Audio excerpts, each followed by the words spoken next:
Ishida. Apenas um cidadão de Moro com um nome normal. Ninguém sabe quem sou afinal. Meu nome é Yoshikage Kira. Eu tenho 33 anos de idade.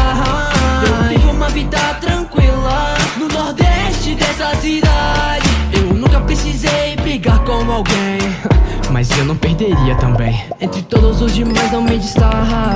Eu vivi a minha vida no anonimato, mas após irmãos tão lindas eu não consigo conter. Meu stand veio a se desenvolver. Eu vivo minha vida tranquilamente, vivendo minha rotina como um homem normal. Às vezes mato alguém, roubo sua mão pra mim. Pera, isso pra você não é normal? Eu quero que se exploda de forma sutil. Você não vai me revelar. Me encontrou e o seu corpo explodiu.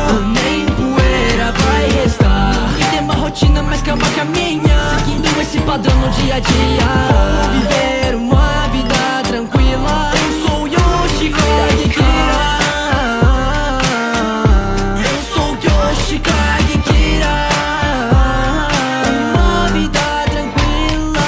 Eu não vou deixar me revelar. Um garoto descobriu e eu vou ter que te matar. Eu não ligo se é acidente que você descobriu isso. Eu vou te explodir agora e voltar pro meu trabalho tranquilo. Tanta gente querendo me encontrar assim. É uma pena, pois eu não quero tanta atenção em mim. Jotaro, olhe para cá. Só vim buscar meu terno, mas eu não vou deixar sem me revelar. Vocês tentaram me parar, mas pivete, você é quem? Pra me manter escondido, eu mato você também. Já tá dando meu horário, você deve tá brincando. Essa meia tá ao contrário, isso tá me incomodando. Eu consigo escapar, meu rosto já foi reconhecido por eles. Então vou ter que mudar. Cinderela molde o meu rosto com os seus poderes. Eu quero que se exploda de forma sutil. Você não vai me revelar. Me encontrou e o seu corpo explodiu.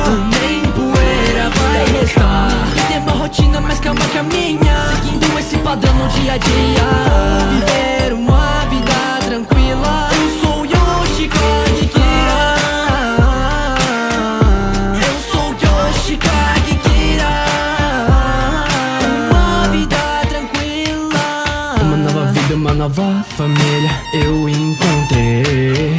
Minhas unhas estão crescendo ao passar dos dias. Quase que eu não me controlei. Mulher que se descobriu quem sou, mas com essa flecha a sorte vira a meu favor. A terceira bomba explode o tempo. E você volta pro mesmo momento. Tudo que eu Afinal, toco vira bomba, bomba.